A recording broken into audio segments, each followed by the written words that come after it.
Bueno, ¿qué tal amigos, amigas? Esto es El Laboratorio. ¿Cómo están? En otra emisión por Radiográfica 89.3 junto con el amigo, compañero y malhumorado en este lunes post-electoral, Silvano Pascuso. Yo estoy de buen humor hoy, Silvano. ¿Cómo estás? ¿Qué tal, compañero? Bien, bien, bien. Bien, para no decir para el orto, ¿no? Bueno, por supuesto que vamos a estar hablando de lo que sucedió ayer en la ciudad de Buenos Aires, en las elecciones, seguramente también enganchado con las elecciones anteriores en las 4 provincias que tuvimos hace unos días nada más, en donde algunas cosas en común hay.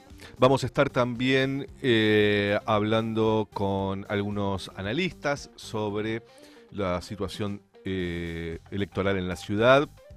Va a estar Santiago Giorgetta, va a estar Fernando Muñoz, vamos a tener a Santiadano también con la columna de siempre. Y metámonos, si querés, Silvano, en este tema tan preocupante que es el resultado electoral en la ciudad de Buenos Aires. Yo soy todo oídos porque la verdad es que me interesa escucharte a vos. No, bueno, recién decíamos con los compañeros, a mí me parece que el dato más importante de las últimas elecciones, porque la ciudad de Buenos Aires, nosotros con nuestro criterio centralista estamos muy acostumbrados a pensar de que la ciudad de Buenos Aires es importante y el resto del país no. Si uno mira las elecciones en el resto del país y en la ciudad de Buenos Aires, el primer dato que aparece es que hay una mayoría social que se ha alejado de la política, que no participa de la política, a la que no le interesa la política, o que siente un fuerte rechazo por la política y por los políticos y que por lo tanto no vota. Y ese porcentaje en cualquier elección es el más numeroso. Si uno mira las diferentes provincias y los resultados electorales que se han dado en los últimos meses, va a ver que la primera minoría son los votantes que se han abstenido de ir a votar.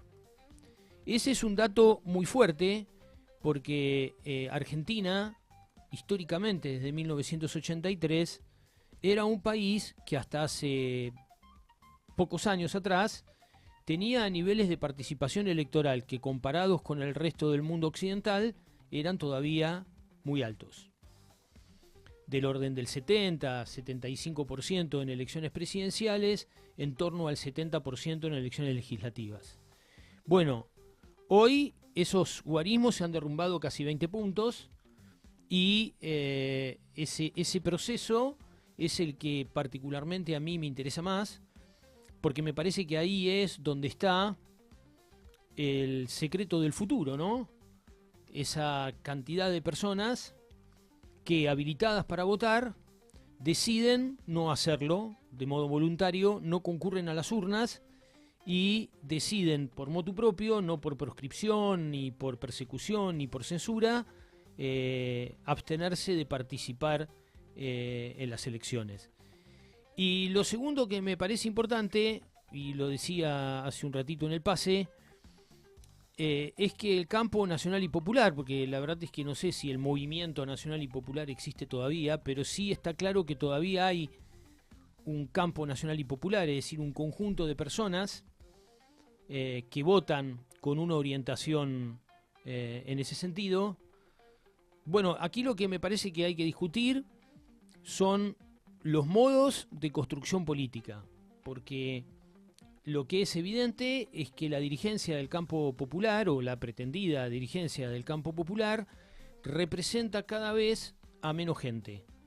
Y si hace unos años nosotros decíamos que esta dirigencia representaba solo a los militantes activos y que tenía una política endogámica y de círculo o palaciega, ahora ni siquiera representa a esos militantes que también, por decisión personal o producto de las circunstancias, se han alejado paulatinamente de la actividad política y se están dedicando a otros menesteres.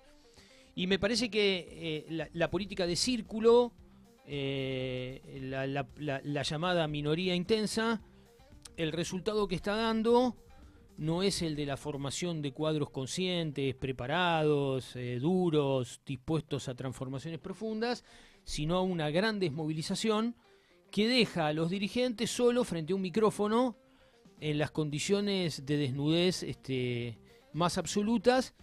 Y bueno, podemos decir que el rey está desnudo, ¿no? Silvano, quiero hacer algunas preguntas para poner en conflicto lo que estás diciendo y profundizar, no porque no esté de acuerdo o...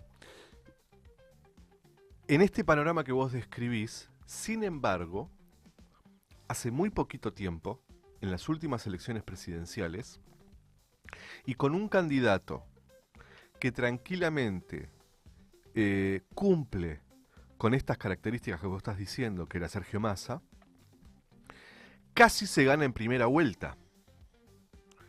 Por 3 puntos no se gana en primera vuelta. Entonces, fue un proceso del último año, cosa que no creo, es algo que se viene elaborando desde hace mucho, pero que a la hora de elegir un candidato presidencial, la gente va a votar sin exigir participación política. Y lo que te quiero preguntar entonces es, ¿no es un negocio para ambas partes ya esto? ¿No es un negocio para la dirigencia que la ciudadanía no participe políticamente? ¿Y no es un negocio para la ciudadanía también desligarse de la participación política y votar candidatos puestos por la televisión o el poder económico? Bueno, a ver, vamos por parte. En las elecciones presidenciales siempre vota más gente que en las elecciones legislativas. Eso es cierto. Pero en la última elección presidencial, si la comparamos con todas las elecciones desde 1983, fue una de las que tuvo menor participación. Entonces, estamos en una tendencia de despolitización bastante considerable que se viene profundizando desde hace por lo menos una década. A veces el ritmo se hace más lento, a veces se hace más rápido, pero ese proceso es un proceso que podríamos decir tendencial. Ahora, creo que en el último año, creo que el proceso se ha acelerado porque lo que hay que considerar acá es que Milei es un candidato que gana producto de este proceso de desengaño de la población con la política. Es decir, yo creo que la candidatura de Milei hay que entenderla, el triunfo de Milei hay que entenderlo, como expresión de un conglomerado social que no cree en los partidos políticos y no cree en las dirigencias tradicionales, por lo menos en el peronismo y en las fuerzas que representa Juntos por el Cambio. Milei construye sobre esa mayoría social despolitizada, porque precisamente lo que Milei está planteando es resetear y poner en funcionamiento el sistema de vuelta bajo otras normas y bajo otras reglas. Y lo que ocurre, creo yo, es que también el proceso lo ha afectado a él, producto de los efectos de sus políticas. Sí, yo creo que aquí lo que ha ocurrido es que hay una gran masa de la población que históricamente votó al peronismo,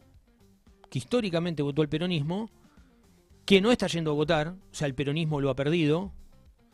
Pero también me parece que hay sectores que votaron a Milei que tampoco fueron a votar. Entonces, me parece que es un conjunto de circunstancias, no me parece que sea una explicación, sino que son varias, pero que el proceso de deterioro de la representación política es muy profundo, y yo coincido contigo en que esta dirigencia es absolutamente incapaz de revertirlo, porque no tiene las herramientas y tampoco tiene intención de encontrarlas. Y estos son procesos que a lo largo de la historia se han dado muchas veces. Muchas veces. No estamos en presencia de ninguna novedad. Vamos ahí entonces, que me interesa. Nombremos solo 2 momentos, solo 2, en los que haya sucedido algo así. Bueno, uno claramente fue la década del 30. Bien. En Argentina, ¿no? Bien, y en el mundo en general. Vamos por parte. En el mundo en general. Vamos por parte. Década del 30. Los que nos están escuchando seguramente tengan un panorama bastante claro de qué significó la década del 30, de la década infame, etcétera, etcétera, y en cómo se solucionó una crisis institucional y social que se arrastraba hace muchos años, ¿no? Que podría ser el 43. Claro. Bien. Otro momento. La década del 60. Bien. Los años que median entre el final del gobierno de Frondizi y el golpe de Onganía. Bien. Con una particularidad que es la proscripción del peronismo, Sí, claro. ¿no? Pero en donde sí había una discusión muy fuerte sobre la dirigencia política, pero una discusión al fin, una sociedad politizada, ¿no? Otro momento puede ser mediados de los 90. Sí, claro. ¿No? El final de Menem. Sí. Los últimos años de Menem y el momento inmediatamente previo a la crisis del 2001-2002. ¿Por qué te decía de que nombremos bien específicamente las etapas que vos reconoces que pasó algo más o menos parecido? Porque a mí lo que me interesa es cuál fue la resolución de esas etapas. La primera que vos nombraste se resuelve con un golpe de Estado, sí, que toma el poder y pone a Argentina dentro de una oleada global que es reestructuración del ascenso social, keynesianismo, etc. La segunda que vos nombrás se resuelve con otro golpe de Estado por derecha, con las consecuencias que eso generó, además de las desapariciones, etcétera, de la cuestión cultural. Argentina ingresa al neoliberalismo, ¿no? Y me interesa también esto. La resolución de los 90 empieza con el 2001, en donde no es la dirigencia la que ordena, no es el poder político, ya no militar, porque ya en los 90 ya no existe el poder militar, pero ya no es la dirigencia política la que crea las condiciones para un reordenamiento, sino que es el 2001, el estallido del 2001. Y luego de eso, la interpretación de la dirigencia política de cómo ordenamos este quilombo sin que nos pasen a todos por arriba. Néstor. Duhalde Néstor, ¿no? Sí. Hoy, ¿qué imaginás como una resolución a una etapa que, creo yo, esta es una opinión mía ya, parecieran ser más breves las crisis y sus resoluciones? Sí, las velocidades parecen ser distintas porque la velocidad de los cambios sociales es cualitativa y cuantitativamente distinta al pasado en todos los lugares, ¿no? Eso está claro, la velocidad parece ser distinta. Ahora bien, ¿qué es lo que imagino? Bueno, yo creo que aquí hay dos resultados posibles. Creo que hay solo dos. Digo, y valorame porque me voy a jugar. Y esto queda grabado. Cada uno es esclavo de sus palabras. No, pero me voy a jugar. Digamos, yo creo que hay dos soluciones posibles en el actual estado de cosas. Dale. El primero es la consolidación del proyecto libertario con un sesgo cada vez más autoritario. Bien. Y en consecuencia, una democracia limitada, de baja intensidad, represiva y con altísimos niveles de desigualdad social. Uh-huh. Esa es una posibilidad cada vez más cercana. De hecho, creo que es la intención del gobierno nacional. No estamos inmediatamente cerca de eso, pero estamos cada vez más cerca. Y lo segundo es una crisis de desfondamiento de la política y del Estado que genera una especie de violencia endémica crónica como la que entraron países como Ecuador, como Colombia y como otros países de América Latina, en donde tengamos un estado de disolución social creciente, ¿no? Bueno, es un buen panorama para un lunes, para arrancar la semana, Silvano. De no mediar resolución desde el lado del campo popular, ¿no? Si mediara una solución desde el campo popular, esto podría evitarse, obviamente. Estamos ya conectados con Santiago Giorgetta. Él es director de la consultora Proyecciones. Y queríamos charlar con él en este lunes gris, para que nos dé un poco su mirada. Santiago, ¿cómo estás? Acá te saluda Gervasio Muñoz, Silvano Pascuso para Radiográfica. Buen lunes para ti. ¿Qué tal? Buen lunes para ustedes, ¿cómo están? ¿Cómo estás? Bien. Che, Santiago, en primer lugar, Sí.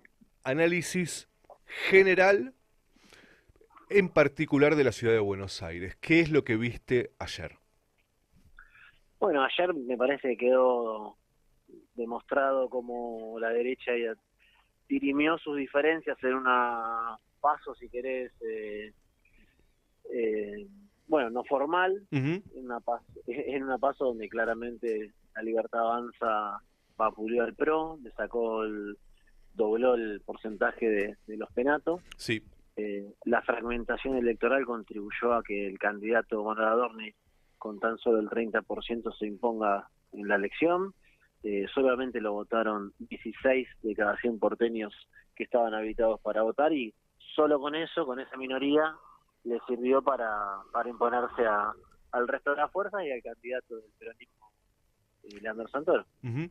Santiago, hay un reordenamiento en la derecha, es un poco lo que vos estás planteando.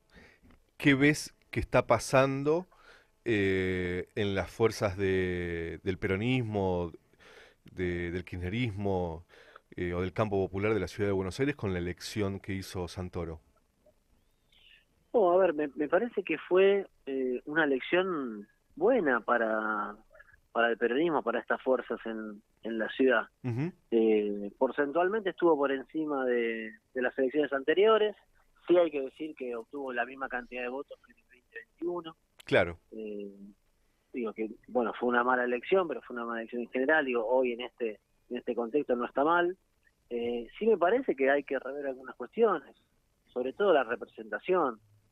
Digo, cuando uno ve el mapa de cómo quedó hoy el escenario en la capital federal, Ujú. entre una mitad verde y otra mitad violeta, llama la atención, digo.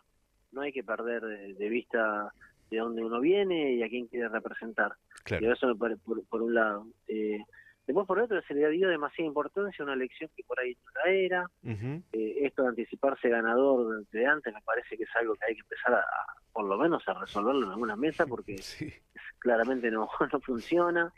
Yo discutí ayer con Manu Zunino, el Ujú. otro director de la consultora, Sí. que él decía que bueno, también se perdió porque Santoro no era, porque el candidato fue Santoro, pero en el buen sentido, en el sentido de decir que Santoro sea candidato y haberle dado una importancia tan grande a la elección permitió que la estrategia de Claro. la Libertad Avanza fuera efectiva a la hora de polarizar en este contexto. Ujú.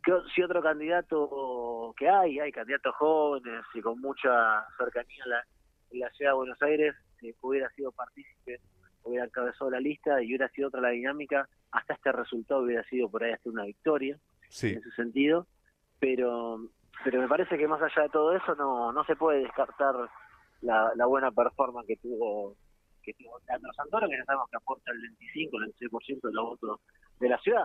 Sí, no logró el crecimiento por fuera del espacio que en algún momento se esperaba. Claro.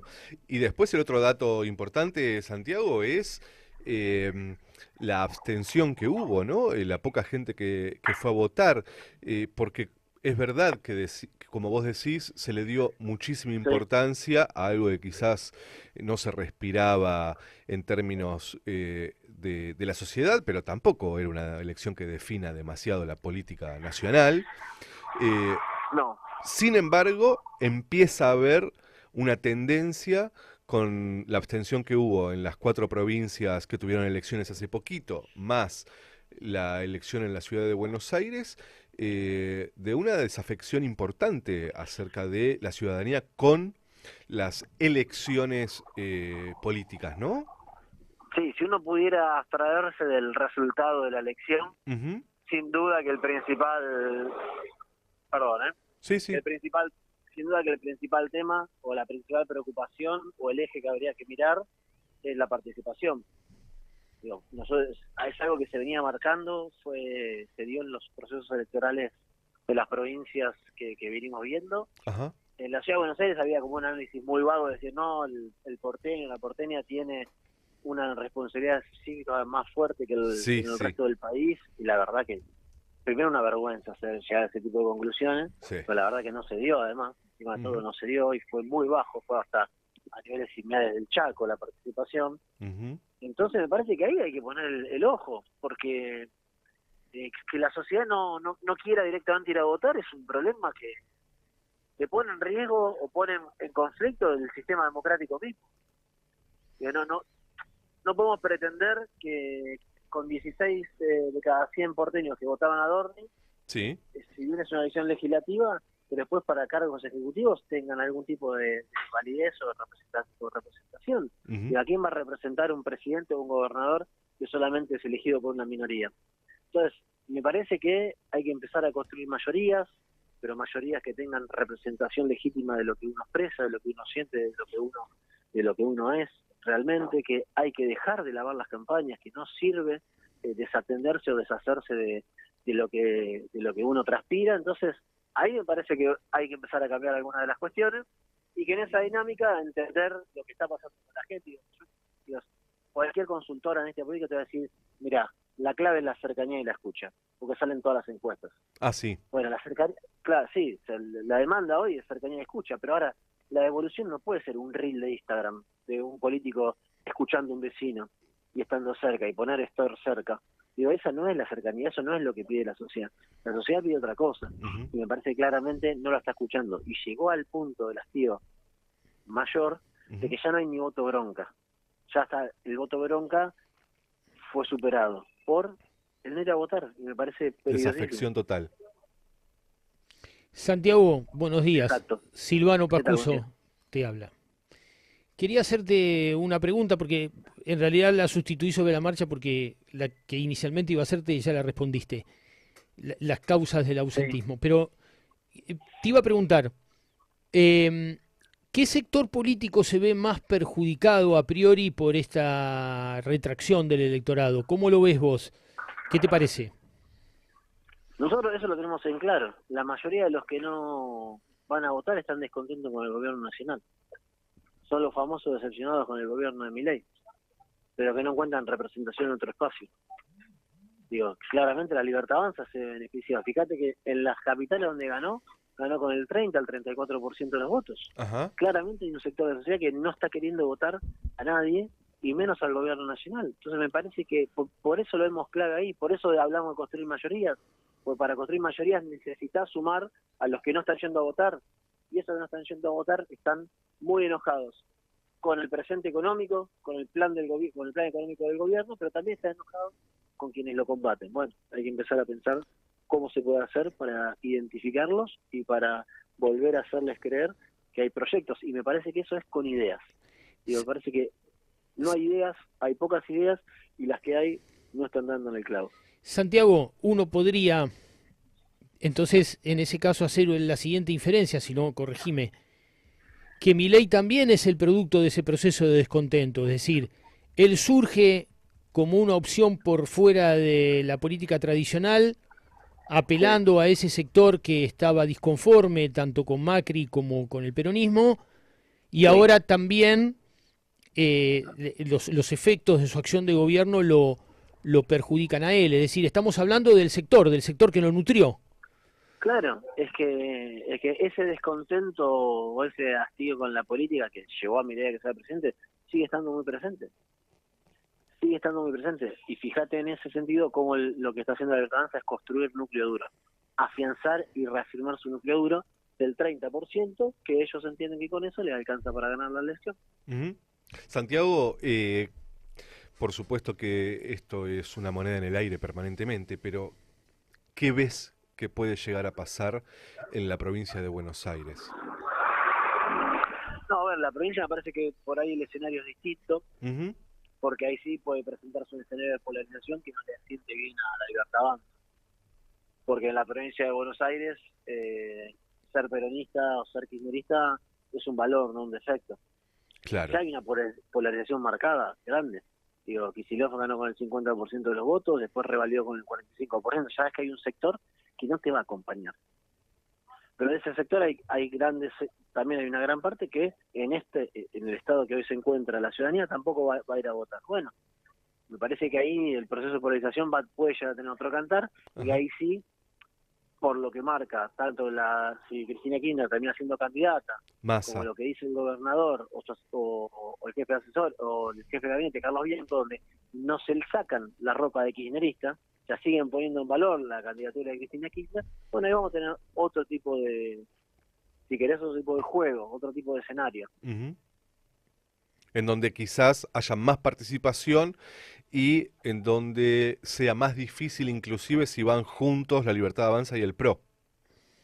Sí, no sé si va a haber más participación, pero Ajá. sí lo que va a haber es, nosotros tenemos entendido que en unidad el peronismo puede llegar a ganar la elección o puede estar muy parejo. Ujú. Si la Libertad Avanza con el PRO se unen, bueno, claramente se va a polarizar, como se polarizaron las últimas elecciones en la provincia, donde tanto, Claro. si querés, Axel Kicillof, Unión por la Patria, retuvieron entre el 45% y el 50% de los votos, y del otro lado, si querés, Cambiemos, Juntos por el Cambio, o la unidad de Juntos por el Cambio, Sí. la Libertad Avanza retiene el otro 45% de los votos.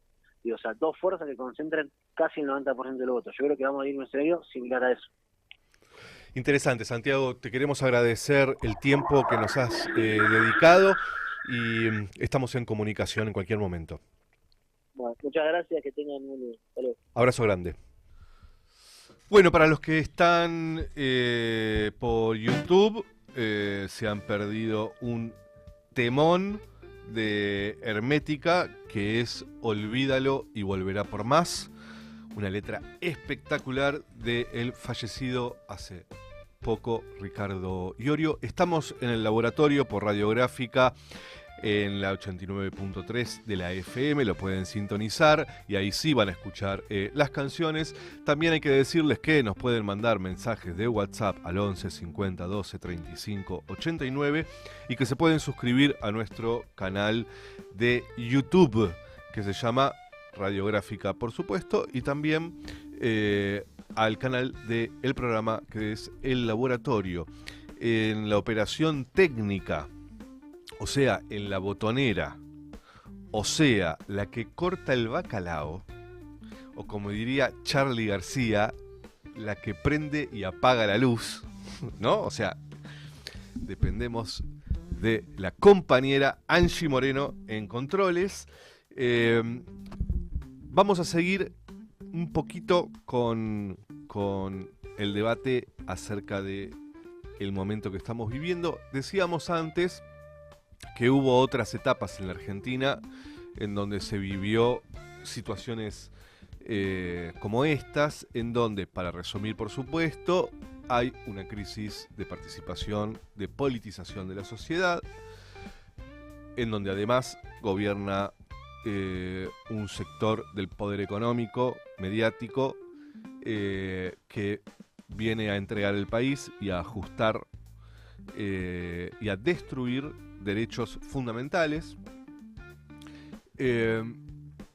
Y entonces yo le preguntaba a Silvano, a cual tengo a mi derecha en el piso, pero a la izquierda en la pantalla. Y en la vida. Muy bien.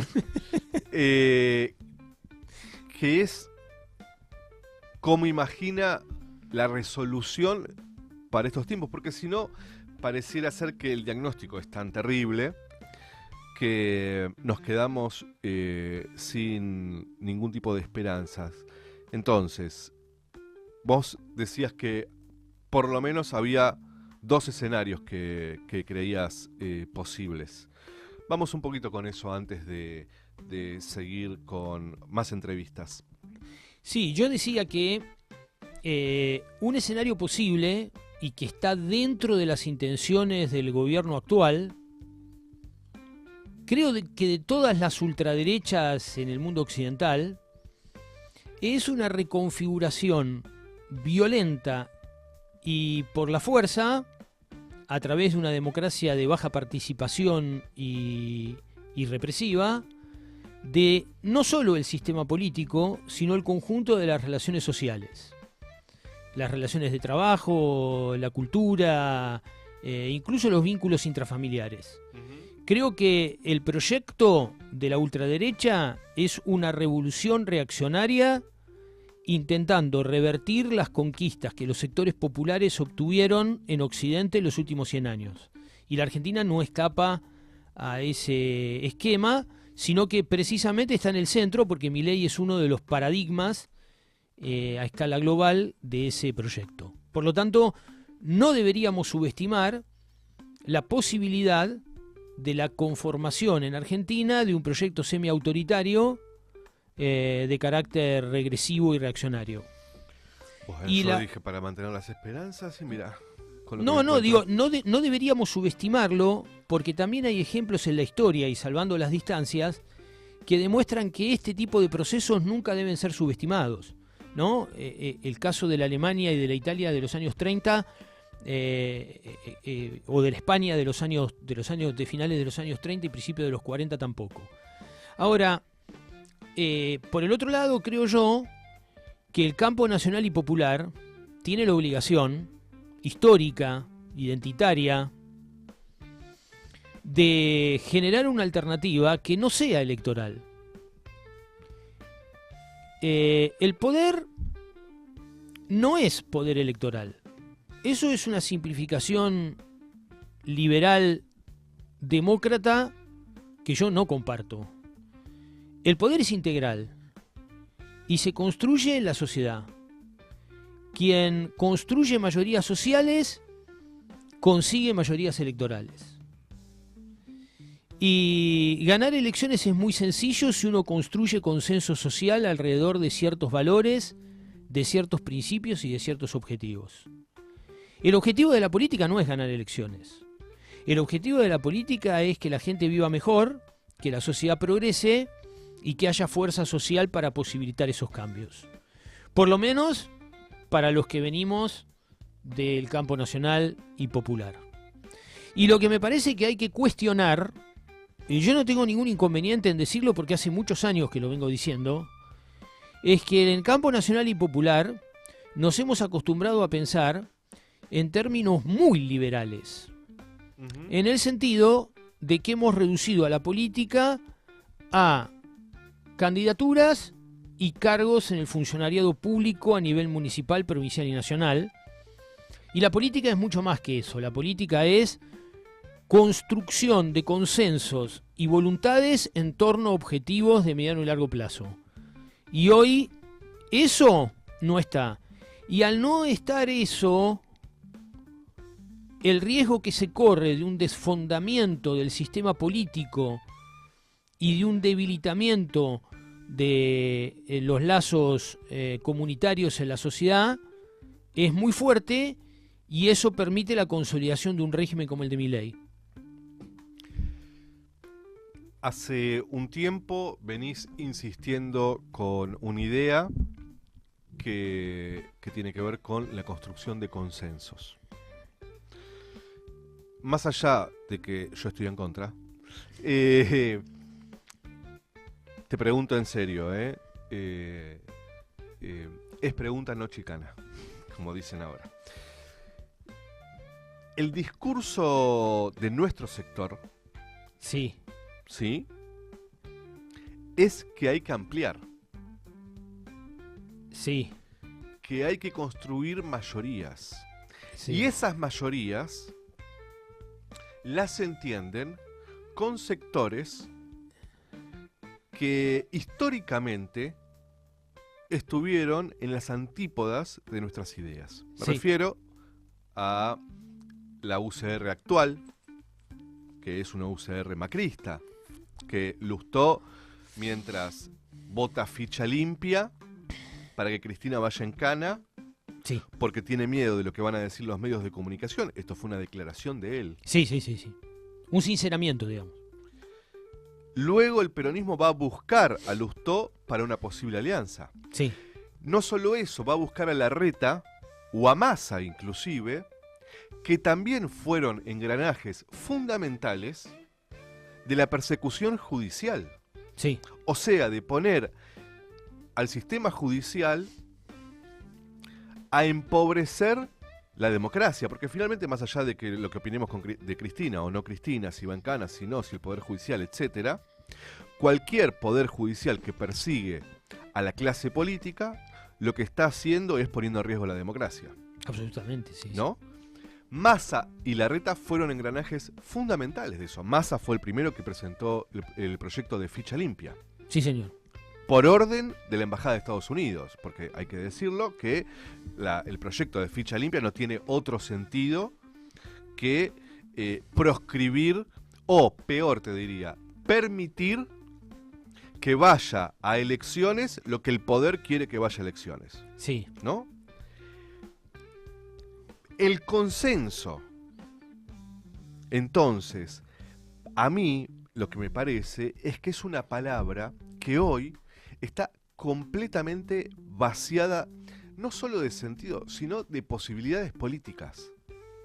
En donde quizás lo que habría que pensar es más una confrontación sincera que la posibilidad de construir consensos, cuando en realidad el poder económico y político hoy, si hay algo que tiene claro después de los 10 años del kirchnerismo, es que por mucho tiempo no se puede permitir que eso vuelva a pasar. Bueno, déjame decir... A ver ahora, Silvano Pascuso, a ver ahora, No. contestame eso. Sí, no, te lo contesto, porque yo creo que el problema, de verdad, digamos, no es ni semántico ni conceptual, sino práctico. Los consensos que se han buscado han sido entre élites dirigentes. Es decir, se ha buscado juntar dirigentes al objeto de cooptar paquetes de votos o supuestos paquetes de votos para ganar elecciones. Perfecto, eso estamos clarísimos. El consenso al que yo me refiero Bien. es un consenso popular. Es decir, reunir a los diferentes sectores de la sociedad que hoy están dispersos y fragmentados detrás de un proyecto común. ¿Cómo? Bueno, si tenés trabajadores a través de afiliados tres a elementos. sindicatos que odian a su dirigencia sindical. a través de tres elementos, que son los que siempre hemos tenido en nuestros momentos de mayor gloria. Escucho con atención. Primero, un proyecto refundacional de nación.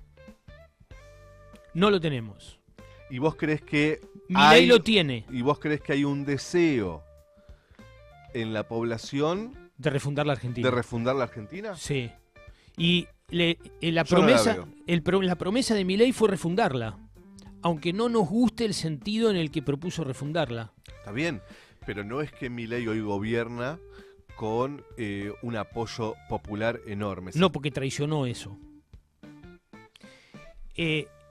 Milei triunfó reconvocando a la nación para resetear el país y refundarlo de vuelta. Bien. Y eso, aunque el proyecto que Milei propone no nos guste, es el primer secreto de reconvocar. Bien. Reconvocar una refundación del país, porque la mayoría de la población interpreta que el país como está no funciona. Bien. Segundo, crear estructuras de representación que sean realmente representativas. Y para eso hacen falta cuadros intermedios que sean representativos en los lugares de pertenencia. El único modo de reconstruir la representación es que en los diferentes lugares, en los diferentes territorios y en los diferentes espacios se fomente, se acompañe y se tutele liderazgos nuevos, que están ahí, pero que la política ahoga subiendo al techo y sacando la escalera. Y en tercer lugar, a través de un liderazgo o de liderazgos. Y hoy nadie lidera. Nadie lidera porque tampoco tienen intención de liderar. Es decir, lo que quieren es conducir pequeños sectores, cada vez más chicos, pero nadie está interesado en liderar un proyecto con masividad, porque liderar un proyecto con masividad implica asumir riesgos que nadie está dispuesto a asumir. Y yo, sin personalizar, sin dar nombres y sin tener la intención de ser agresivo con nadie,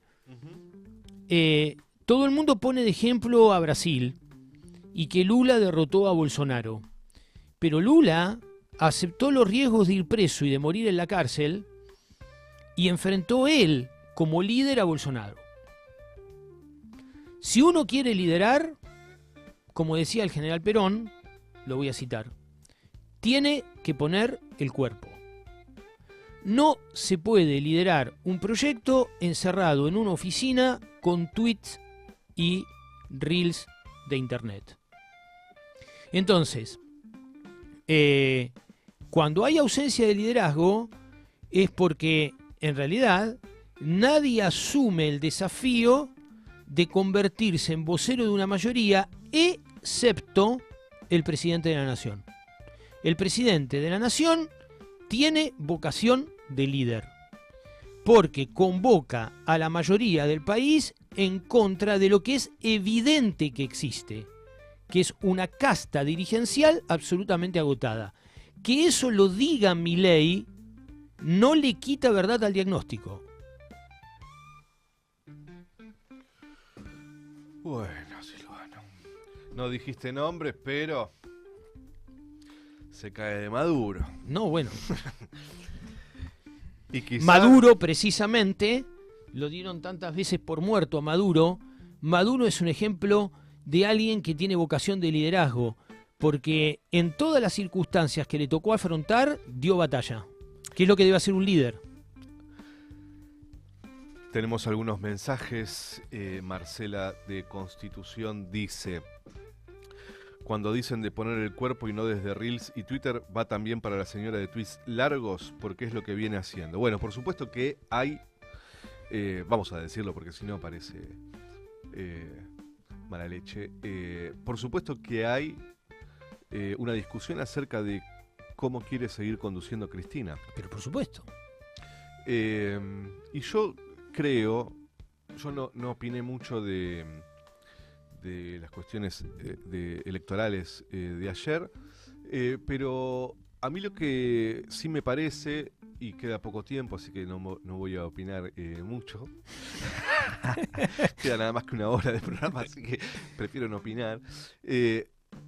Ahora, lo que sí creo, Silvano, es que la dirigencia del campo popular sufre a pesar de ella, y sufre lo que sufrimos muchos y que sufriremos todos, que es el paso del tiempo, que es, como decía Borges, como una flecha. Es terrible, pero el tiempo te atraviesa aunque no quieras. Y yo no quiero ser reiterativo, porque la idea del programa no es hablar tanto de vivienda, pero sí lo voy a usar como uno de tantos ejemplos, que podría también trasladarse a la relación de nuestra dirigencia con los trabajadores. Pero mientras nuestra dirigencia sigue hablando del sueño de la casa propia, la gente no sabe dónde va a ir a vivir mañana. Y entonces te hace reels y videos de inauguramos 4 casas. Y lo que no se dan cuenta es que están viejos, que están mirando un mundo que solo existe entre ellos. Entonces, Cristina, ni hablar Massa, que en realidad nunca, creo yo, se va a transformar en un líder político de Argentina. ¿Vos crees que no? Yo creo que nunca lo va a hacer. Nunca lo va a hacer. Massa es un empleado, nada más, no no le da para más que eso. Puede ser presidente, ¿no? La suerte en Argentina es tan rara, ¿no? Confesó que es empleado de BlackRock. Sí, por eso, digo, es un empleado, ¿no? Un empleado un poco más sofisticado, ¿no? Que Milei, que Macri, que Scioli, pero es un empleado. Entonces, para mí ni siquiera vale la pena la discusión sobre ese tipo. Pero Axel sí puede transformarse en un líder, tiene las condiciones. Lo que me preocupa es que sigan mirando un mundo que ya no existe y que además a una sociedad que no solo, Silvano, no existe, sino que yo creo que es peor. Una sociedad que solo existe en un círculo muy pequeño que es al que ellos pertenecen. Porque no es casual que vivan donde vivan. Que como vos decías, crean que la política se resuelve en una oficina. Para estas reflexiones de lunes, esta tanda y esta canción. Bueno, acá estamos peleando con Silvano fuera del aire. Estamos discutiendo. Él me dice, vos sos un boludo. Y yo le digo, Silvano, no me digas así, ¿no? No, pero nosotros siempre con respeto. Sí, totalmente. Y con cariño y afecto, porque este mundo es horrible y por lo tanto hay que reconstruirlo. No desde el amor vence al odio, decían, ¿no? No así, por favor. Sino con debate de ideas y sinceridad cuando se debate.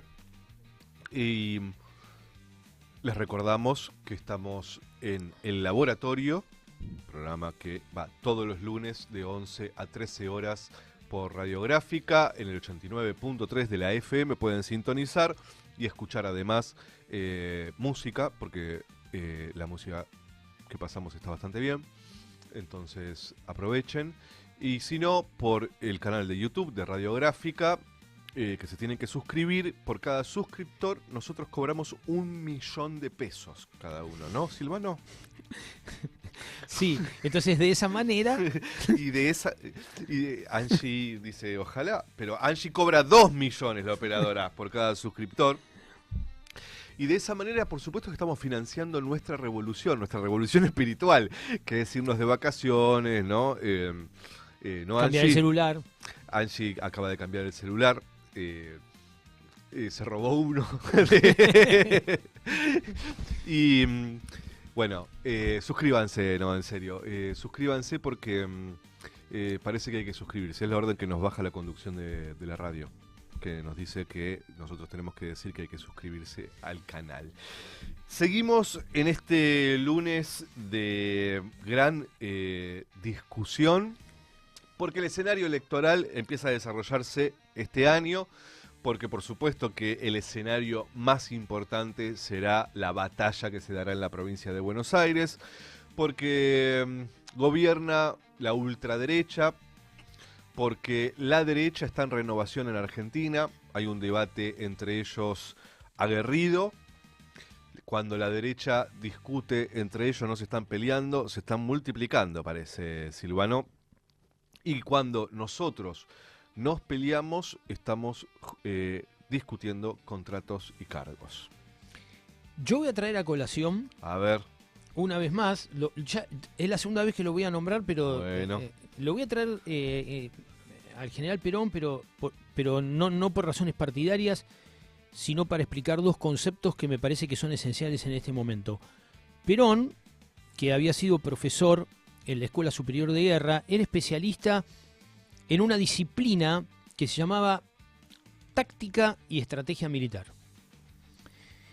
Y a Perón le gustaba decir que, como había dicho previamente Clausewitz, el filósofo y militar alemán del siglo XIX, que la guerra era la continuación de la política por otros medios. sí, medios un poco más tranquilos. Ahora, el concepto de táctica y estrategia me parece muy interesante en lo que nos convoca. Porque una victoria táctica no implica un triunfo estratégico. Y un triunfo estratégico puede estar regado de derrotas tácticas.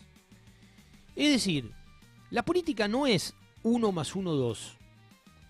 La política es un conjunto de variaciones y de posibilidades en un enorme tablero.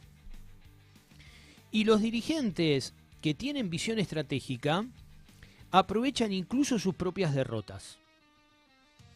Entonces, pensar las cosas de la política, que es una actividad eminentemente colectiva, con criterios individuales y de corto plazo, me parece un gravísimo error. La política se dirime siempre en términos estratégicos. Y las peleas tácticas se dan o no se dan de acuerdo a un plan estratégico. Yo creo que la dirigencia actual carece en su cosmovisión de una dimensión estratégica, porque esa dimensión estratégica los coloca en la obligación de representar intereses colectivos, que es lo que precisamente no quieren representar. Bueno, Pascuso, está bien.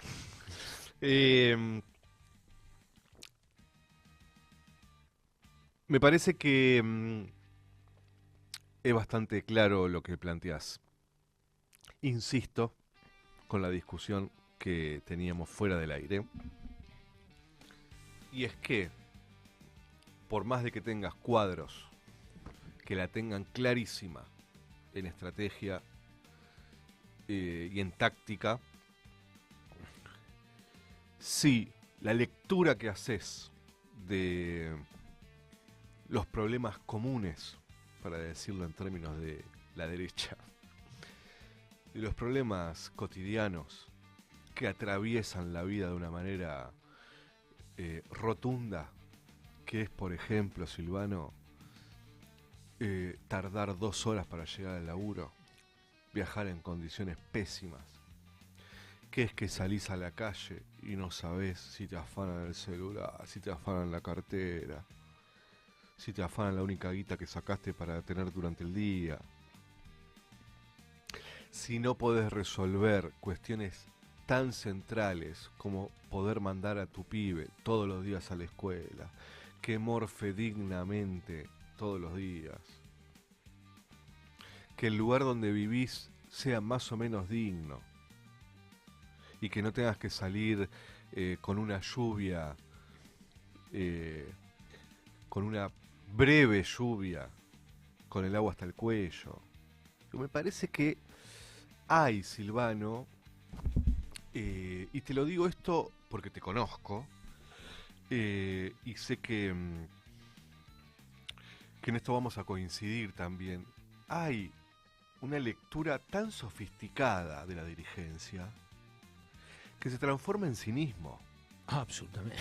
¿No? Sí, claro, ¿no? claro, sí. No, sí. porque la gente está desmovilizada y entonces hay que esperar porque en realidad es una cuestión global lo que está sucediendo y la pandemia afectó muchísimo.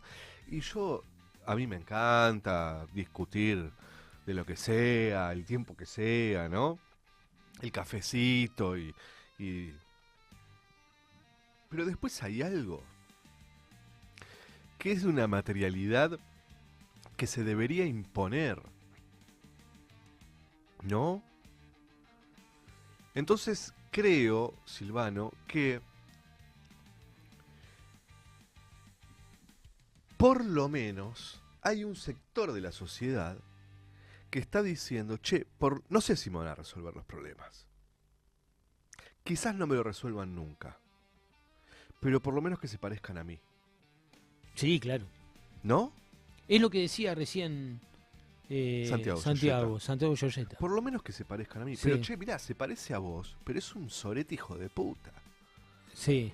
Pero se parece a mí, che. No, ¿sabés qué? Lo veo que se viste como yo, que habla como yo, que está tan quebrado como yo, que tiene los mismos problemas que yo. No es alguien que me habla desde no sé dónde y que la única vez que lo veo es cuando en la televisión muestran cómo se sube al Audi. Claro. Ya está con nosotros esta canción hermosa que ha elegido Romina y que Angie ha decidido ponerla exactamente ahora. Bueno, estábamos escuchando a Natalia Lafourcade con Derecho de Nacimiento, hermosa canción, para saludar y darle la bienvenida a nuestro columnista de todos los lunes, que hoy tiene una columna especial. Y mientras seguimos con Silvano peleándonos, ya está Santi Adano conectado. Santi, buen lunes para ti. Acá te saludamos tus compañeros de programa de radio, Silvano Pascuso, Gervasio Muñoz. Hoy estás de forma virtual. ¿Qué se le va a hacer? Factura vos, Yo me como una facturita recién. Amigo, es solo para... ¿Qué tal, Santiago? ¿Cómo andás? ¿Bien? Muy bien, por suerte. Solo para generarte culpa, nada más. Vos sabés. Está bien. Funciona, boludo, funciona. Vos sabés que podés estar en Miami en este momento y nosotros no te vamos a decir absolutamente nada. Estoy en Miami. Sí, por eso te digo. Se nota por el sol que te da en la frente. De esa ventana porteña. Santi, ¿cómo estás? ¿Qué tenemos hoy? Bien, como se puede, con estos resultados locos de los que también ya venían hablando. Pero bueno, no sé. Un poco en relación con lo que hablamos todas las semanas, o casi todas las semanas, en relación con la cultura y la política, pienso también como en lo necesaria que está siendo la creatividad, ¿no? Al servicio de la época política que estamos viviendo. Me parece que, y no me refiero a la creatividad en el sentido del rol del arte, sino a la creatividad aplicada a la política. Como digo, me parece que todas estas cosas, a medida que los límites se van corriendo y la situación se pone tan compleja, eso también obliga y empuja ideas nuevas. No sé, pienso en Julio Verne, ¿no? Digo, con estas cosas que tiene como de imaginar mundos posibles que después se vuelven realidad de una u otra manera. Me parece que es una época en donde está interesante para que aquellos a los que la política nos interpela y nos mueve, generemos ese compostaje, me parece, ¿no? Como de empezar a pensar cosas nuevas. Esto en relación con los pensamientos que me suscitan las elecciones, pero también en relación con lo que queríamos charlar hoy. Algo de lo que Gerva es un participante también muy, muy intenso, que tiene que ver con el segundo concurso de literatura inquilina que estamos lanzando con ahora Gerva me va a ayudar a la lista de organizaciones, pero con Inquilinos Agrupados, Tiempo Argentino, Revista Crisis, el CELS, las Juventudes Judiciales, Subte, Editorial Funesiana, ¿y quién más? Seguro que me estoy olvidando de alguien. Fundación Germán Abdala también está. Germán Abdala. Sí. Y que un poco tiene esta idea también de cómo a partir de estos gestos sociales, culturales, se empiezan a poder delinear identidades nuevas, ¿no? En el sentido de que la participación en el mundo de las ideas, digamos, la participación en la política también tiene todo que ver con la participación en el mundo de las ideas. Pienso en lo que era la literatura para nuestros primeros años como nación conformada, ¿no? Pienso en El Matadero de Esteban Echeverría, pienso en el Martín Fierro, pienso en Don Segundo Sombra, en cómo esos escritores también eran políticos o intelectuales con una intervención muy directa en el mundo de la política, y cómo también esa literatura iba delineando una forma de entender la Argentina, de ser argentino, de narrar las relaciones dentro de nuestro país. Entonces, bueno, con Inquilinos tuvimos la iniciativa de de lanzar este concurso de literatura inquilina. Ya hubo un primer concurso de literatura inquilina, ahora estamos lanzando el segundo. Hay tiempo hasta el 15 de julio para presentar los cuentos. El formato es de cuentos cortos, de entre 4 y 10 páginas, narraciones breves de ficción o de no ficción. Da para tanto, tenemos tantas historias Les Inquilines también, que me imagino que va a haber mucha no ficción, muchos relatos verídicos.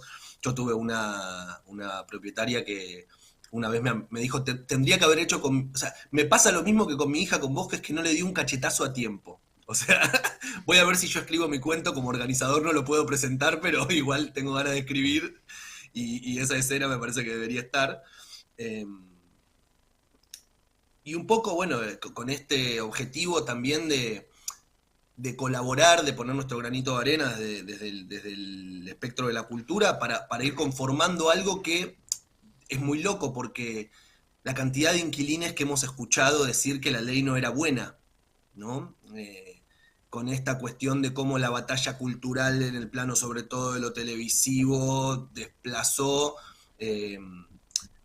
cobró valor el discurso oficial en torno a esta cuestión de la ley no favorece ni a propietarios ni a inquilinos, cuando claramente antes de la ley los aumentos eran por debajo de la inflación, y después de que derogaron la ley, los aumentos son por encima de la inflación, de los alquileres. Sí, y además, Santi, creo que en esto de apostar a una convocatoria, sobre todo, acerca de contar historias que tengan, por supuesto, un valor literario, ¿no? Sin renunciar a eso. Lo que estamos intentando también es construir un discurso de un sector, y un poco con lo que veníamos hablando antes con Silvano, en donde que involucra a una gran mayoría de la población, hay 11 millones de inquilinos en la Argentina, pero que ese modo de vida que te cruza realmente Todo. en absolutamente todo, te condiciona tu forma de vivir, inclusive la posibilidad de decidir tener una familia o no, tener hijos o no, estudiar o no, renunciar a un trabajo o no, qué tipo de trabajo conseguís.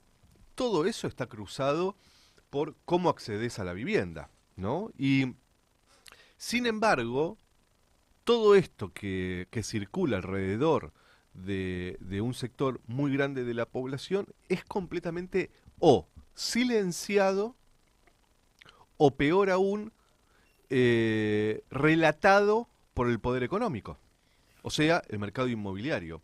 Y creo que ahí, Santi, hay algo de lo que vos decías que tiene que ver con la potencia que puede llegar a tener, no solo para el concurso, sino para el que escribe y para el que lee lo que se escribió. Porque, por ejemplo, cuando se acercan inquilinos con un quilombo con el alquiler, lo que te cuentan no es solo qué está pasando con el contrato de alquiler o con la cuestión económica. Lo que te cuentan, cuando buscan asesoramiento, es también cómo los está atravesando en su vida completa. Por ejemplo, estoy muy angustiada, tengo una hija con una enfermedad y el propietario me quiere echar. Estoy muy angustiado porque falleció mi esposa y se vence el contrato en 3 días y nos quiere echar, y yo en estas condiciones no puedo salir a buscar otra vivienda. No estoy inventando. Esto que acabo de decir ahora es un caso que estoy teniendo ahora. ¿Sí?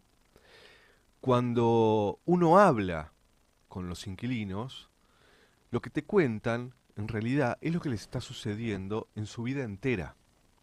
Y creo que ahí, esto hay que empezar a contarlo de alguna forma, y tenemos que lograr traspasar el cerco que fija el poder económico para que esto no sea un relato popular, ¿no? Y de hecho, como parte de eso, que para mí es la potencia que tiene el arte, y Ujú. pensando en la literatura también, Porque, digamos, no sé, la filosofía, la ciencia se ocupan del plano más general, de las generalidades, ¿no?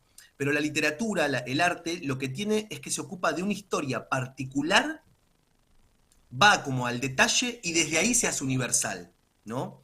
Lo interesante de la literatura es esa fijación con una historia particular, con un personaje que permite puentear y permite identificar, pero narrando, contando desde la historia particular, ¿no? Y, y parte de esta idea de formación de una identidad inquilina y de que se visibilicen estos relatos, para mí tiene que ver con esa potencia, en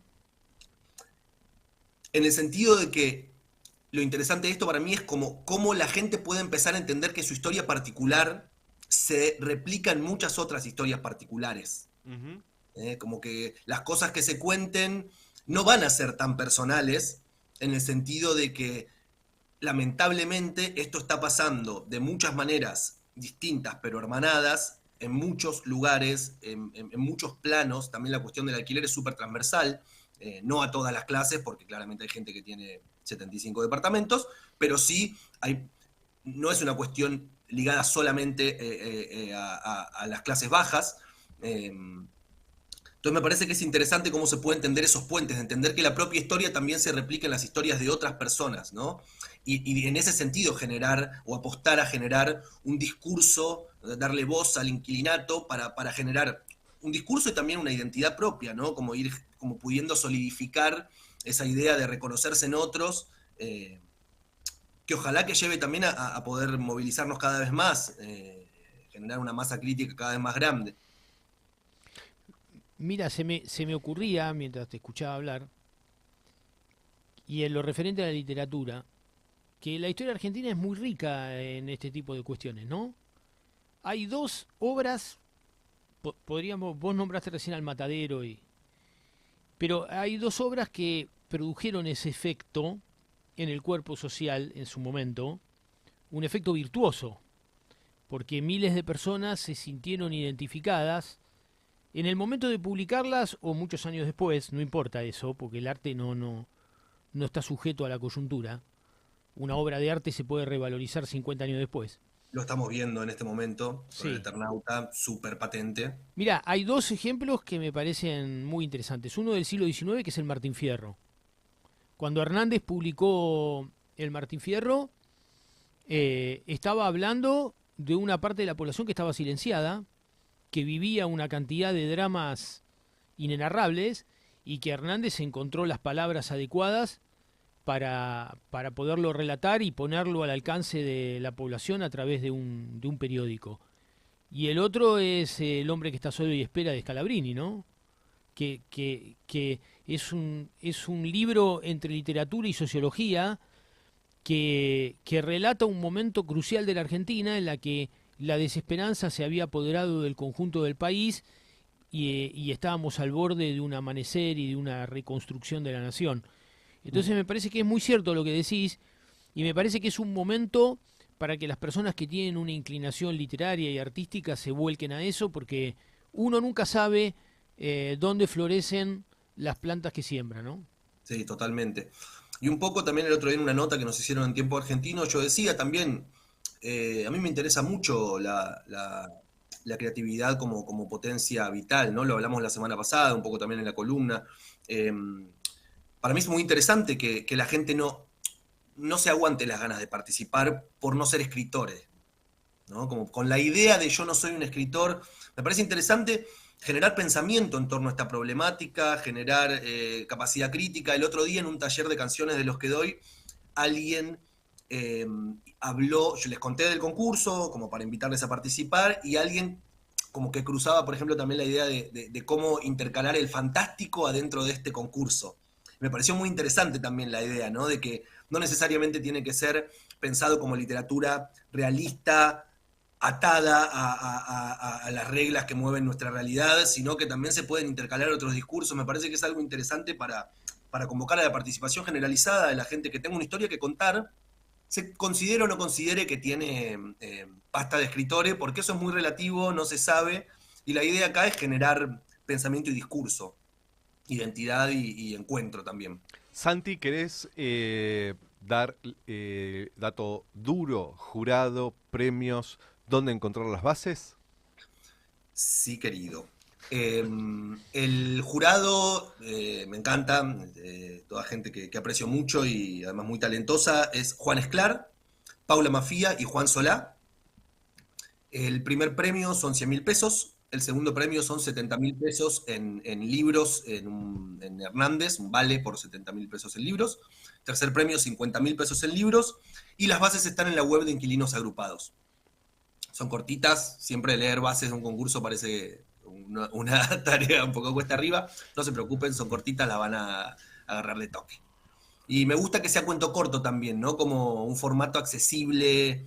Digo, no hay que ponerse a escribir una novela para esto, sino tener la pretensión de contar una historia, contar la propia historia para verla reflejada en muchas otras. Después los cuentos se van a editar y publicar por la editorial Funesiana, además de que el concurso termina con un encuentro entre todos los que participaron, donde se va a leer el cuento ganador y se van a entregar los premios. Y un poco como decía Santi, me parece que acá el objetivo es seguir construyendo un discurso que enfrente al discurso hegemónico, construir cultura, arte y sobre todo tener muy claro que la batalla se da en todos los frentes y este es un frente fundamental en el que necesitamos reconstruir los lazos y la participación en tiempos de mucho individualismo, de mucha soledad, en donde pareciera ser que no vale la pena ya intentarlo. Esto es, sobre todas las cosas, decirles a los inquilinos y a las inquilinas que lo vamos a seguir intentando, ¿no? Y que nos importan sus historias, así como las escuchamos cuando se acercan buscando asesoramiento. También me parece que hay algo muy interesante y las posibles elaboraciones también que nos da de las cosas que nos pasan en la vida, la literatura, ¿no? Como una herramienta de catarsis, de transformación. eh, y también, bueno, un poco esto que mientras Silvano hablaba de estas dos obras, Ujú. yo pensaba en El Eternauta, ¿no? Digo, claramente hay algo en donde el arte puede sublimar ciertos climas sociales, ciertas situaciones, y también proponer soluciones, ¿no?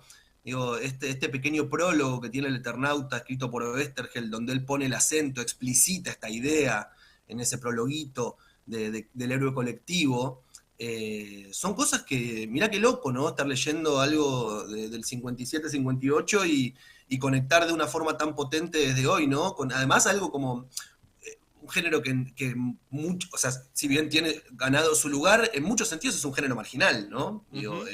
Totalmente. así que, nada, yo estoy muy entusiasmado con esto, insisto, voy a escribir mi propio cuento, por más que no lo presente, pero lo voy a No podés publicar. ganar, Santi, ya te dije, que no No, podemos por eso, ganar no lo voy a nosotros. presentar, pero sí me manigió. Ya empecé, de hecho, a escribir un par de escenas, porque me divierte la idea de, tipo, yo llevo, no sé, 15 años de vida inquilina. Bueno, digo, tengo cosas también para contar y me parece que todos tenemos, si nos ponemos a revisar un poco, ¿viste? Ujú.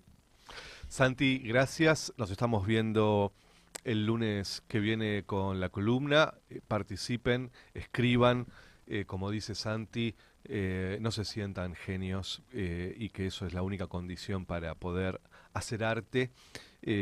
Cualquiera puede hacerlo, solo el destino y la historia dirán si es una obra de arte o no.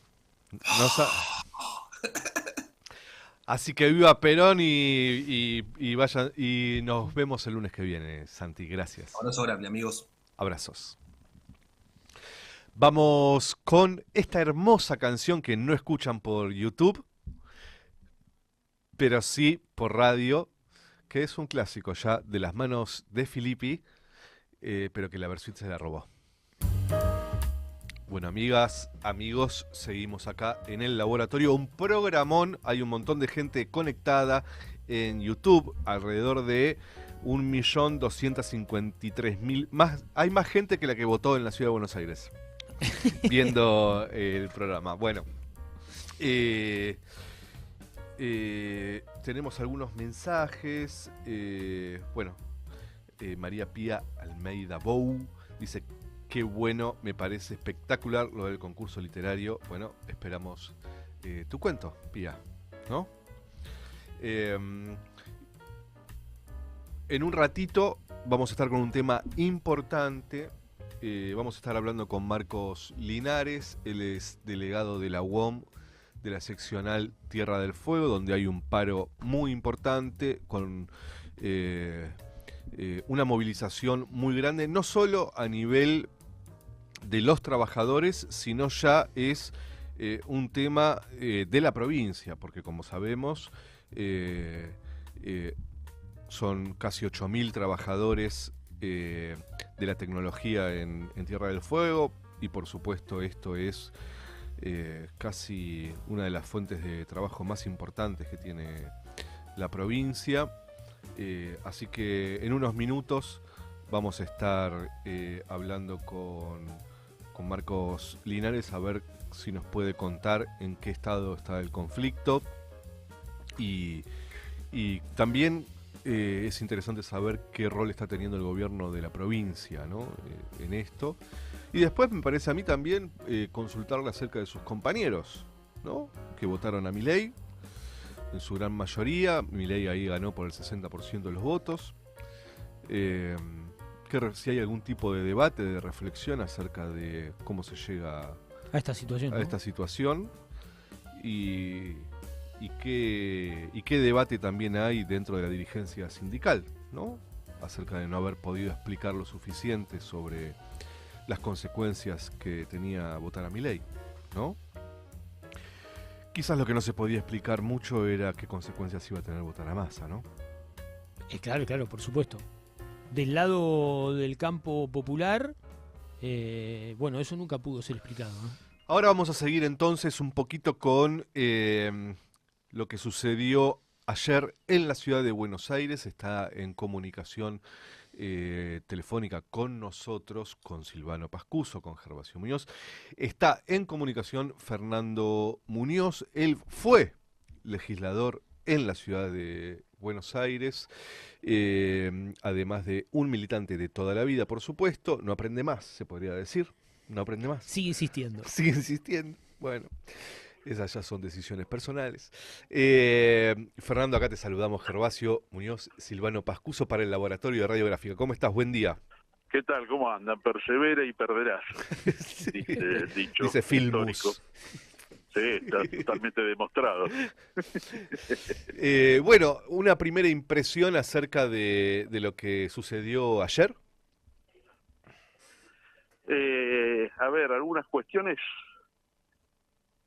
jugaron primeras figuras políticas, y a pesar de que era una elección solamente de legisladores de la Ciudad de Buenos Aires, y sin embargo hubo 25 puntos más de ausentismo respecto al promedio histórico que tiene la ciudad. La ciudad tiene un promedio de 70%, 70-75% de presentismo de cantidad, digamos, de electores que van a las legislativas. Bueno, y ahora fue del 53. La otra cuestión que yo destacaría es el tema del mileísmo, ratificando que el poder se disputa más allá de las formas. El video del sábado a la noche, el video es hecho con inteligencia artificial sobre Macri, creo que hubo otro inclusive sobre los penatos, convocando a votar a Dorni. Me parece que fue una muestra de sinceramiento brutal que tiene la ultraderecha, de hasta dónde se cumplen las normas formales, digamos, de la democracia.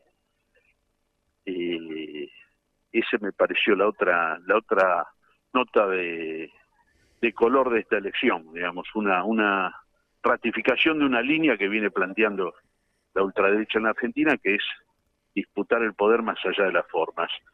El macrismo, creo que traicionado por su voracidad, digamos, de sostener los negocios familiares, habiendo trasladado a un primo hermano, digamos, de la Intendencia Vicente López a la ciudad, terminó, digamos, subestimando a su propio electorado. Y más allá de que uno se podría preguntar realmente cuántos votaron ayer por la ciudad de Buenos Aires, o sea, por los intereses de la ciudad, porque evidentemente, digamos, se nacionalizó, quizás los votantes de Larreta son los únicos que inclusive creían que todavía seguía siendo jefe de gobierno, pero evidentemente, digamos, más allá de cómo impactó y polarizó más, digamos, la nacionalización de la elección, sin duda, digamos, el macrismo subestimó a su electorado con una gestión desastrosa, digamos, de Jorge Macri en la ciudad. Y después hay un sobrante de representaciones, finalizado el periodo de las PASO, un sobrante de 10 representaciones políticas que aportan mucho más fuera del sistema político, digamos, que metiéndose a perder plata y tiempo, ¿no? Es una nota, digamos, ahí hay un acumulado de prácticamente de 20 puntos o 15 puntos del electorado que no aportaron absolutamente nada, ¿no? Eso creo que es en general lo que yo destaco ayer. Respecto al peronismo, creo que el PJ viene sosteniendo de alguna manera su supervivencia electoral en la ciudad, acentuando un perfil no peronista.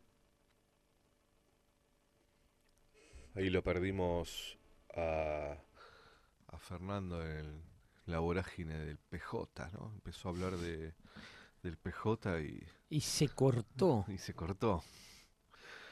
¿Qué significará eso, no? Bueno, ya lo tenemos en línea de vueltas. Decías... Una vez más, como tantas veces en mi propia historia, digamos, me quedé hablando solo. Sí, y del PJ. Y además, justamente, claro, en el PJ, sin que me escuche nadie. Che, Fer, te quería hacer una pregunta. Vos que conocés mucho la ciudad de Buenos Aires en el territorio. La pregunta apunta a lo siguiente. Se ha sostenido, por lo menos los análisis que en principio uno ha escuchado, de que hay compañeros que evalúan que la elección de Santoro fue buena porque retuvo aproximadamente la misma cantidad de voto, no porcentaje, sino la cantidad de voto neto que en otras ocasiones. Pero hay un dato interesante que me gustaría tu reflexión al respecto, que es la distribución geográfica del voto en la ciudad. Después de mucho tiempo el peronismo recuperó, si es que podemos decir que Santoro es un candidato peronista, eso es otra discusión, pero el peronismo recuperó la zona sur de la ciudad. ¿Vos ves ahí algo interesante que decir al respecto? Mirá, yo creo que eso tiene que ver con dos factores, porque en realidad lo que ha pasado en la zona sur de la ciudad es que no solamente el PJ, digamos, es donde hizo las mejores elecciones, donde ganó, sino que además donde se produjo el mayor porcentaje de ausentismo. Y asociado a lo que creo que ustedes discutían al comienzo, conversaban al comienzo del programa respecto a quiénes son los que no van a votar, ya había ahí un politólogo que decía que los que no votan son los que están más enojados con el oficialismo, con el gobierno nacional. Asociado con eso, uno podría decir que en los sectores más populares, en el caso de la ciudad de Buenos Aires, viven en general en la zona sur, hay un mayor rechazo a la política de ajuste. Y lo digo así porque me parece que desde prácticamente toda la campaña, esta campaña del PJ se presentó como una alternativa al Milei. Esto es como una especie de un intento también de polarización con Milei. En ese sentido podemos decir de que los buenos porcentajes de la zona sur, donde además también el PRO, a pesar de la mala performance que tuvo en la ciudad, tiene buenos porcentajes, Eso dividió también el electorado de la derecha y permitió que el primer lugar fuera para Santoro, pero podemos decir de que en ese sector evidentemente es donde está la mayor cantidad de opositores a Milei en la ciudad, ¿no? Sí, porque esto conecta un poco con una discusión que quizás en otra oportunidad podamos profundizar, que es el de las prácticas políticas y de los modos de construcción, ¿no? Porque en materia de territorialidad, en el sur de la ciudad de Buenos Aires, hace bastante tiempo que la política, sobre todo el peronismo, digamos, ha abandonado la presencia territorial. También lo ha hecho mucho la provincia de Buenos Aires. Eh, ¿Cómo te parece a vos que habría que encarar la reconstrucción de un espacio político en esa zona? ¿Cómo retener y fidelizar ese voto? Me arriesgo a decir, además, Silvano, que en los barrios populares, los llamados barrios populares, las villas de la ciudad de Buenos Aires, es donde tenemos la mayor cantidad de ausentismo. Me arriesgo a decir que, por ejemplo, en la Villa 31 de Retiro apenas si bordeó el 30% de ausentismo. Lo mismo en Soldati. Ese debería ser nuestro 40%. electorado, ¿no? Debería ser nuestro electorado. Sí, sí, sí. Sí, nuestro electorado y un electorado que desde lo que fue uno de las patas del PRO en la ciudad de Buenos Aires, digamos lo que era la expresión, por así decirlo, de una prolongación del viejo peronismo ortodoxo, de Ritondo, de Santilli, que era la expresión también que tenía institucionalmente en el Instituto de Vivienda de la ciudad, el PRO de Mauricio Macri. Ahí había un laburo más punteril, sobre viejos punteros, digamos, del PJ en las villas, y ellos también habían hecho un armado, digamos, social propio en las villas de Buenos Aires, y de hecho tuvieron un legislador hace 6, 7 años, que era de la Villa 20 de Lugano. Me parece que hay un retiro de la política que tuvo, sobre todo Larreta, en el planteo de la urbanización de villas. Creo que también hay un desgaste muy grande de esos sectores respecto a la ilusión que se había generado también Milei, porque fueron barrios populares donde Milei había hecho una gran elección, y el peronismo me parece que lo que adolece hace tiempo, digamos, de una política integradora de todos los sectores populares. Yo lo que creo es, en ese aspecto, a mí me parece, más que la cuestión territorial, el peronismo viene optando por candidatos en la ciudad de Buenos Aires, no radicales o no peronistas como Lamens, pero incluyendo a todas las tribus que ya están, digamos, de alguna manera expresadas o incorporadas al PJ, digo, desde Graboy en degradé hasta lo más moderado que se pueda ofrecer, ¿no? Pero esa política de supervivencia electoral, que le da resultado en términos de mantener entre 25, 27, 29 puntos en todas las elecciones, no tiene contundencia política, no tiene contundencia legislativa, no tiene contundencia programática, porque cada sector renuncia a la parte más sustancial de su programa. Cada sector que está representado dentro de ese, digamos, propio frente que arma el PJ para las elecciones, lo de Grabois, los que tienen que ver más quizás con sectores sindicales, porque hubo 2 representantes sindicales en estos 4 años en la legislatura, todos van como renunciando a la parte más sustancial de su propio programa para poder sostener el resultado general, la buena performance. En ese sentido, la crueldad o el abrazo terminó siendo la síntesis o el programa dominante de la campaña de Santoro, una especie de antítesis entre democracia y antidemocracia, y me parece que todo lo que gira alrededor de eso, como la vocación que tiene el Pitu Salvatierra, digamos, como militante o como expresión mediática, digamos, del sector de villas, todo eso se va como reduciendo en aras de un proyecto general que apunta a sostener a todas las tribus para poder mantener una supervivencia electoral en la ciudad. O sea, yo creo que la militancia quedó maniatada. La militancia del peronismo, además de toda la militancia que perdió el peronismo, como varios partidos políticos populares, creo que además está como maniatada, no está suelta no se expresa, digamos, realmente el sector que quiere representar socialmente, como una multitud, digamos, ¿no? Que puede decir, bueno, que expresa distintos intereses sociales y que culmina o concluye en un proyecto político popular. No, me parece que está como maniatada. Ahí lo que sobresale es el progresismo, la antítesis democracia, antidemocracia. El ajuste no es cuestionado como tal, sino por la manera en que se ajusta. La deuda con los acreedores internacionales no se pone en discusión, sino la sospecha sobre cómo toman los créditos. Esto es, no termina de ser un proyecto realmente, digamos, que confronta. Y en este sentido, quizá la pregunta es, ¿qué frente y con qué programa? Yo creo que ahí está realmente el debate que tiene el peronismo como desafío. ¿Cuál es el frente y cuál es el programa? Esto es que es un frente antifascista. Eso pareciera por el momento. Se nos termina el programa. Ya te invitaremos al piso y podremos charlar más largo. Gracias, Fernando, aquí por haber participado de El Laboratorio. Nos encontramos en cualquier momento. Les mando un gran abrazo. Adiós. Buen día. Chau, chau.